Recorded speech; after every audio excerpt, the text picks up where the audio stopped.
And now it's the turn of our third presenter, who is Mr. Attila Paládi-Kovács, representing the Institute of Ethnography of the Research Center for the Humanities of the Hungarian Academy of Sciences.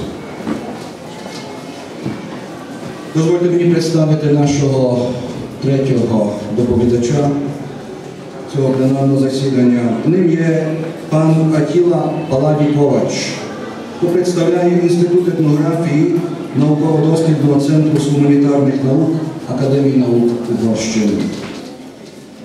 És magyarul is mutassam be a plenáris ülés harmadik előadóját, Paládi-Kovács Attila urat, aki az MTA Bölcsészettudományi Kutatóközpontjának Néprajztudományi Intézetét képviseli. Előadásának címe, szintén angol előadás lesz, Stereotype, Community, Mother Tongue. Átadom a szót.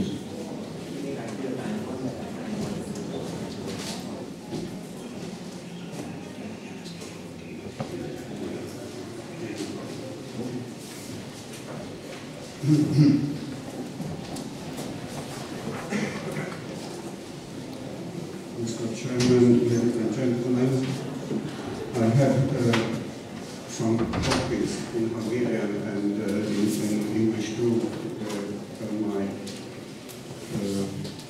papers, and Professor Barnabás Kész, who had these copies.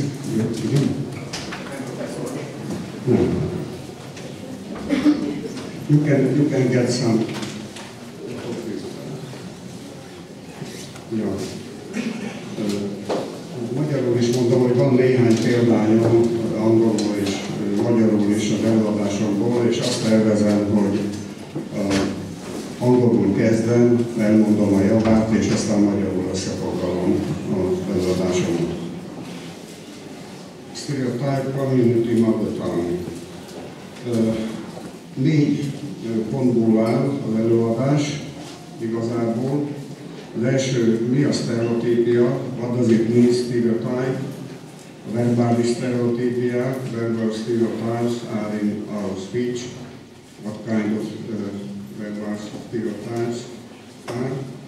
A sztereotípiák az időben, stereotypes in the time, és végül etnikai sztereotípiák képeken, újrajzokon, ethnic stereotypes in pictures, in caricature, comic The word stereotypes has several meanings. The one of concern to us could perhaps be briefly defined as the schematic notion formed of groups of people of social phenomena. In this sense, the stereotype is closely linked to language. Brevity and constant form are important characteristics. It's very common for a stereotype phrase to consist of only a single word, often a single adjective. In general, it's a commonplace or cliché used in community or group organized on a linguistic and cultural basis to characterize other groups. The stereotype helps the individual to judge other groups, to find his bearings in the world of people, and interpret relations among groups organized from ethnic, linguistic, religious, or other bases. It serves as a guide in awareness of his own identity and belonging to a group, in accepting or rejecting, respecting or disrespecting other groups. Stereotypes generally indicate in a striking and brief form of the linguistic, cultural, and mental differences between the groups. The content of the judgments expressed in them characterize the word image of a particular linguistic, cultural denomination or social group, and at times also its self-image. In some cases, the stereotypes contain prejudices or adjectives insulting or stigmatizing other groups. careless or even exaggerated generalization applied at times to entire nations or religious denominations strengthen the schematic formation of images. Historical images of strangers and foreigners are as old as the writings we have from the classic civilization, often described as semi-mythical beasts, for instance, the dog-headed man, or illusionary monsters races, for instance, Pliny the Elder. These historical images provide powerful testimonies that humans, no matter how isolated and fearful they were, had to exist in contact and with the knowledge of each other. Barbarian, the term used for uncivilized nomadic peoples, was the epithet organ supplied by Herodotus in the works of the Scythian, drinkers of malt, Constantine, and later of the Byzantine emperors, Leo the Wise or Constantine, who was born in purple. In their writings, the Hungarians they called Turk. In later centuries, right up to the 19th century, Europe called the indigenous peoples living overseas and discovered by the mariner sage. This relationship has been analyzed at length in the ethnological literature. It's sufficient to refer to only one book, Úszvitágli, Die Wilden und die Zivilisierten. It was published in Hungarian too, about 20 years ago. The historical stereotypes persist stubbornly in Europe, too, in ethnonyms or exonyms. Few people, apart from etymological researchers, know that the word used in Hungarian for the German language and German nation, whatever you name it, and the corresponding names in the Slavic languages, Polish, Němec, Slovak, Němec, and so on, originally meant dumb, that is, not speaking, unable to speak intelligibly. In Hungarian, these ethnonyms were wrote from the Slavic languages of the neighboring peoples. The German are obviously not bothered by the original and not forgotten meanings of this word. In contrast, following the Second World War, the use of certain ethnonyms was replaced in official Hungarian terminology by the names used by the peoples themselves, patronyms. The ethnonym Ola, derived from the word Vlach, was replaced by Roman. The ethnonym Tóth, derived from Teutoni, Tóti, was replaced after many centuries of used Slovak, because those peoples found the other names offensive, sértő. However, both ethnonyms are still commonly found in unchanged form as Hungarian family names, Tóth, Ola, and so on. There are also many other family names of similar origins, for instance, Böhms, Rácz, Arnold, Rusnyák, Rusinko, and so on. A relevant property of the stereotype is subjective generalization that is related to the circumstances of its origin. According to cognitive interpretation, stereotypes are a generalization created in the process of describing and categorizing the real world, and are the result of the classification of already acquired knowledge. In this approach, stereotypes not only systematize and categorize information, but also conceptualize and interpret it. This operation is always performed on the basis of the cultural patterns and the conceptual system accepted in given linguistic communicative communities. The second point, The stereotype generally spreads verbally and is closely linked to language. However, in cases it can be communicated through images, caricatures, characteristic sounds, or emphasis, if these are associated with an already familiar conceptual cliché. The frequent form taken by verbal stereotypes is a name, generally a nickname, given to the foreign community. A great number of examples of this are found in Hungary, in the text and expression mocking villages, falucsú. And many stories and anecdotes explaining the origin of the mockery.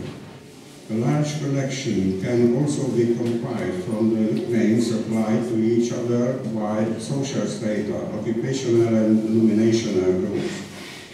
Urban slangs, as well as vocabulary of students and soldiers, are also rich in such terms. For example, the upper-class child could call miners and factory workers proli or proger. The boss himself is as pubi or mungo, in Shalom Italian for instance, while the children of workers, proli, derived from proletarian, English pro. Troger is derived from a German word, German Verträger, while the origin of the nicknames applied to upper-class children who be Mongo is not known. The negative internal ethno-stereotype for gypsy, what we may also add, those of Jews as well, have endured not only in Hungary but as well in Eastern Europe. Hostility and prejudice are part of both anti-Semitism and anti-Gypsy prejudice, two internal ethno-stereotypes which have a long history. It should be noted here that both of those two communities also have negative stereotypes serving to distinguish themselves from the external environments and to name the social environments. Gypsies, who distinguish their own community as Romani, among themselves refer to non-Gypsy men as Gágyú. Jewish communities refer to non-Jewish outsiders as Goy. Many stereotypes can be found in proverbs and jokes. A special form is the listening, the chorol, in which the supposed mental properties characteristic of several ethnic groups are listed. Here is one example. Around 1950, I heard a joke dating from the 1930s and 1940s. One Englishman, a gentleman. Two Englishmen, a clerk. Three Englishmen, a war trade. One German, a soldier. Two German, an army. Three German, a world war. One Hungarian, a gentleman. Two Hungarian, three ideologies. Three Hungarians is an absurdity. They could assert what one knows be either Jews or Told or German. The French and Russian follows in the list, but neither stereotypes is as positive as that the English. Nations like ethnic groups see each other through a mirror or prism, which distort the national images accordingly. While stereotypes, self-images, and the image form of others arise not in a natural field, but in a hierarchically articulated thought system. Image making among groups is always mutual. This is particularly the case among peoples in continuous contact over many centuries. However, the nature of the stereotypes may differ widely between large and small nations. The stereotypes of distant large nations generally record a more favorable opinion than the commonplaces about closer large nations. In Hungary, Hungary's 20th century jokes, the English and the Americans are generally positive figures in contrast to the neighboring Germans or Russians. The Frozen image of the heathen Turkish and Tatar Mongolian enemy is still living Hungarian saying, but these stereotypes no longer influence 20th century popular context.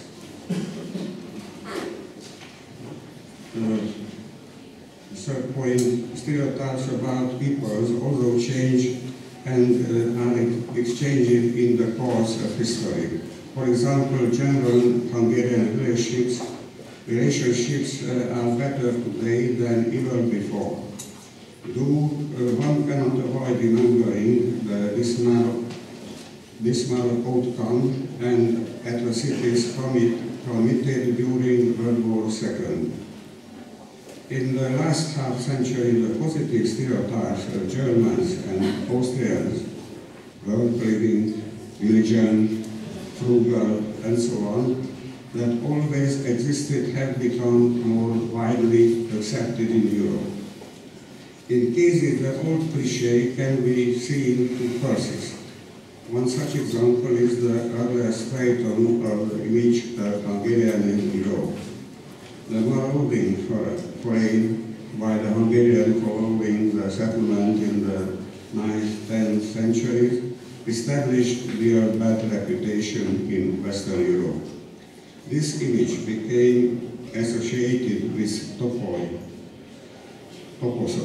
that contain Europe image of the East from the beginning of the Great Migration and the appearance of the Huns. This image was also strengthened by the Hungarian myth and the relationship between the Huns and the Hungarians, as well as between the Scythian and the Hungarians. In the 1910s, the anti-Hungarian propaganda in some Western European peoples called for a war to liberate to people subjugated and oppressed in the Carpathian Basin, while the Asian Magyars, some political forces in a few neighboring countries still use this stock of stereotypes as Romanian manufactured racist stereotypes about the Hungarians, for instance, barbarian, wild, Asiatic Huns, homeless, Bosgor, and so on. In contrast, Hungarians in Romania simply continue to use the Romanian historic name, the Polár, or hairy-footed, szörös-talpú, and so on. Other Hungarian proverbs, other Hungarian proverbs are also abundant in which Romanians are represented as lazy, murky, and liars, an image which is also fashioned for the gypsies, Roma. Időn előre haladt, úgyhogy áttérek a magyar változatra, a negyedik pontról már nem folytatom, a angol változatot. Elmondtam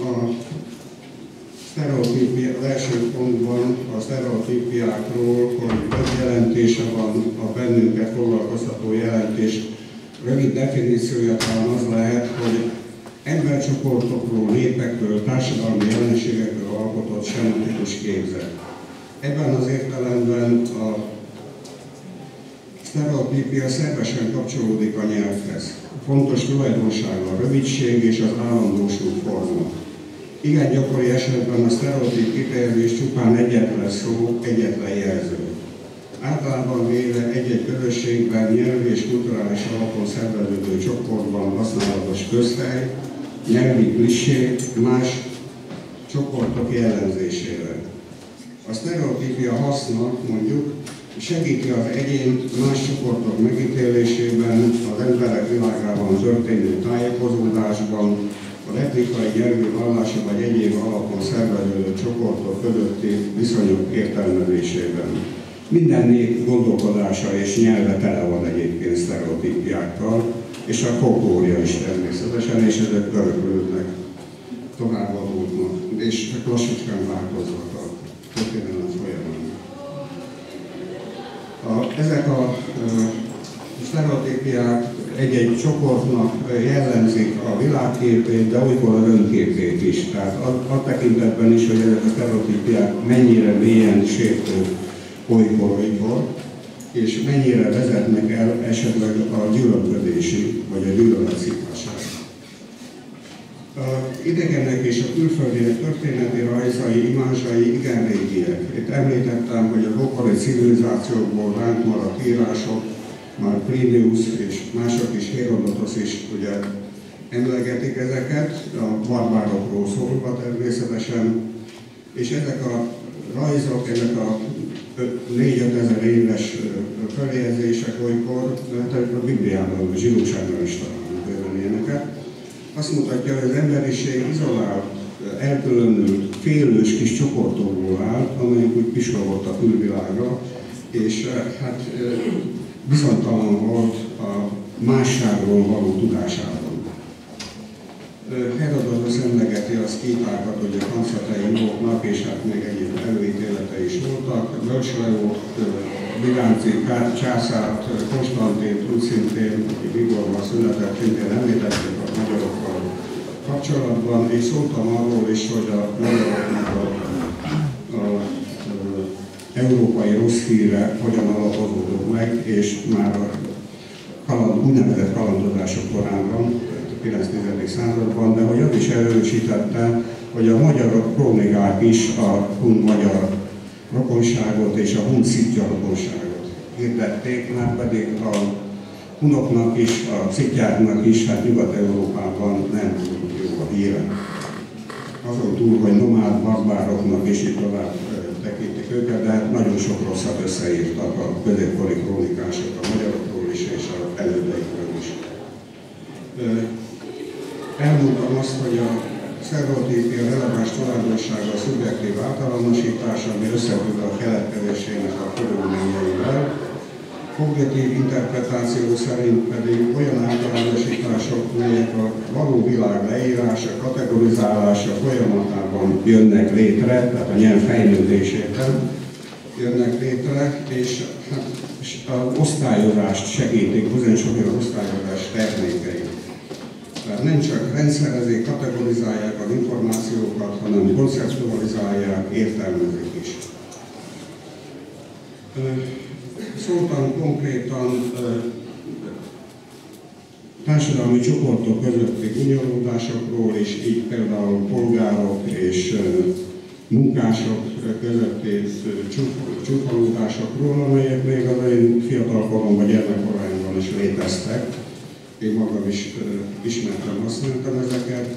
Szóltam különösen a cigányok és a zsidók szembeni előítéletes sztereotípiákról, és hát arról, hogy természetesen a cigányoknak és a zsidóknak is megvannak a saját kifejezései, a nem cigány vagy nem zsidó külső világra.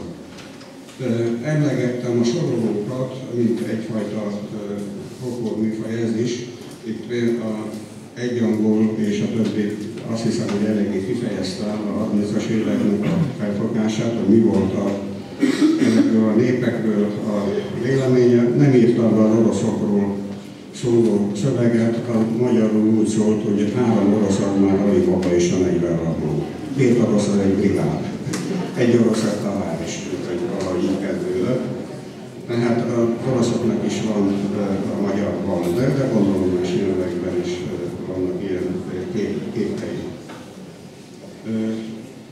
Elmondtam azt is, hogy ezek az időben azért változnak, tehát a távolállók, általában az amerikaiak, az angolok, távol lévő népek és tisztelt népek ma is, tehát őróluk szóló viccekben is ezek általában pozitívak, még a 50-es évek vicceiben is.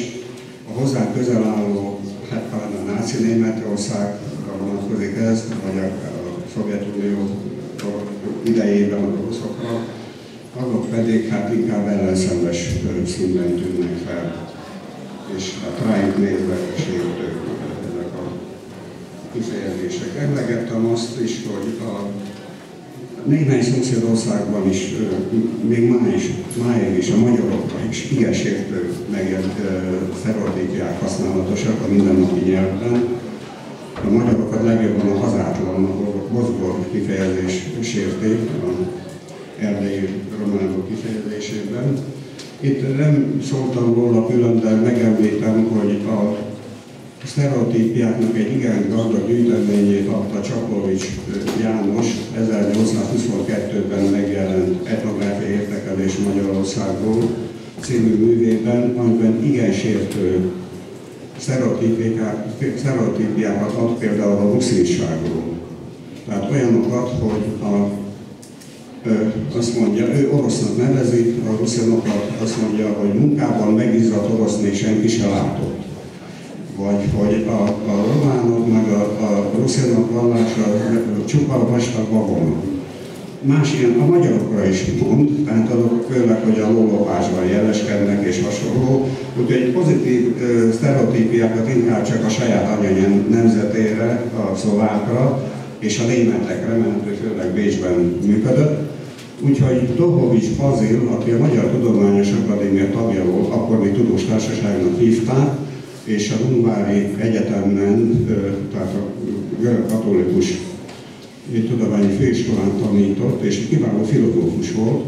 Ő ismertette a Csaplovicsnak ezt a cikkét, és hát nagyon kikérte magának, és hogy csak nevésen nevezte, hanem bécsi írónak nevezgette, és elmutatott azokra az ellentmondásokra, hogy egyfelől azt mondja, hogy a munkában megizzadt oroszt még senki sem látott, máshol viszont azt írja, hogy a ruszinok leginkább írtásokkal szeretnek bajoskodni, ami azt jelenti, hogy ez nagyon ellentmondás és a nehéz munka, az erdőírtás és a földtörés és így.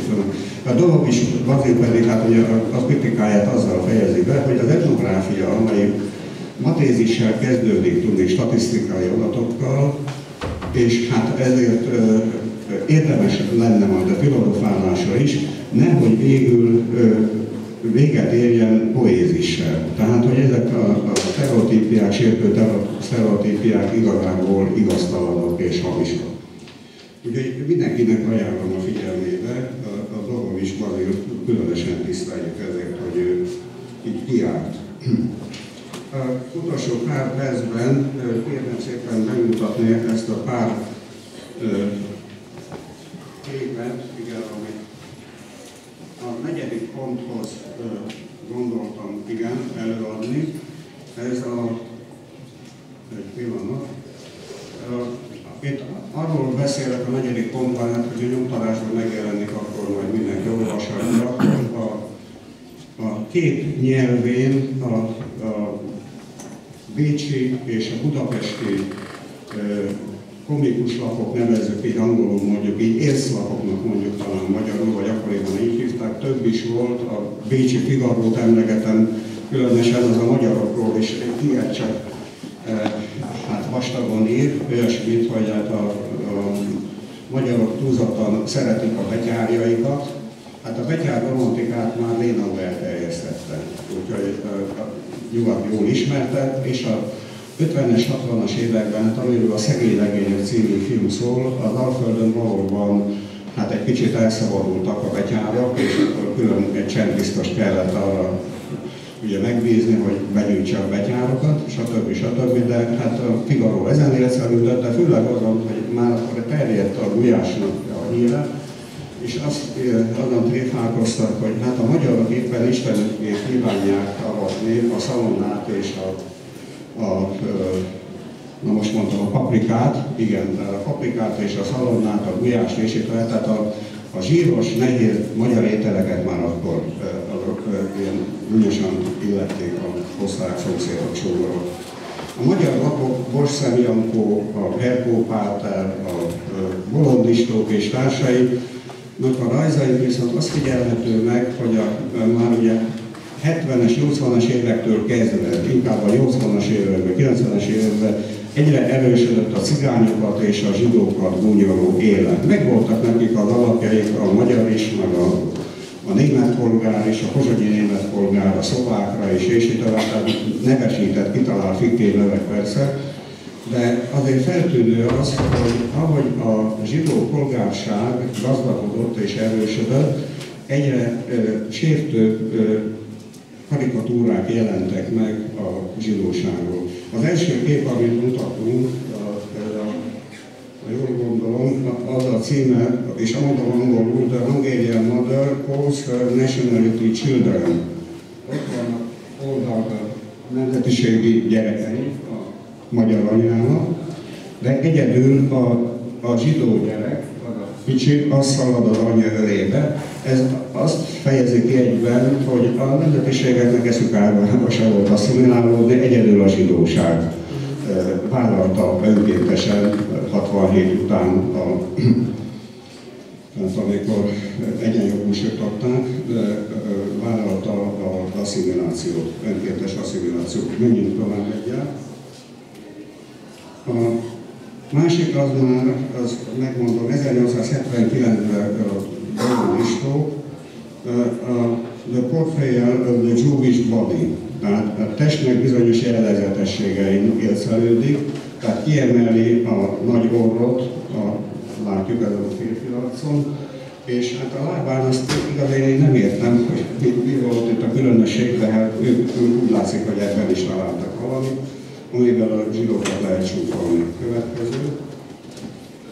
Itt a nemzetközi nagytőkének azt mondja, hogy it connected the picture of the International Financial Board and the Antichrist, tehát itt a pokolban ugye főzik ezt az ördög, Antikrisztus ördög konyháján azt, ami hát itt készül, hát ez aztán elvezetett valóban első világháborúhoz, meg úgy tetszik még messzebb is. Menjünk tovább, tehát ez a nemzeti gyűlölködés. A következő kép az pedig azt mondja, hogy one body and face of a Jewish archetype, Jewish parasite in demonic smile. Tehát itt egy levélen egy hernyóhoz hasonlítja, ember fejekkel, nem tudom mennyire látható hátul is ez a karikatúra, de hát ezért ma azt gondolom, Magyarországon is kinyílna a bicska, és hát nem csak az iszlám betemedne ilyesmire, hogy a rajzolót lelövik vagy hasonló, de hát ez 1896-ban jelent meg, hát a Millennium évében. Ez már nyilván antiszemitizmus volt, és ezek erősítették azt a folyamatot, ami hát aztán tragikus véget ért, hogy a második világháború idején 1944-ben Holokausban. Hát ennyit tudtam röviden összefoglalni a mondandómból. Köszönöm szépen a figyelmet, és azt remélem,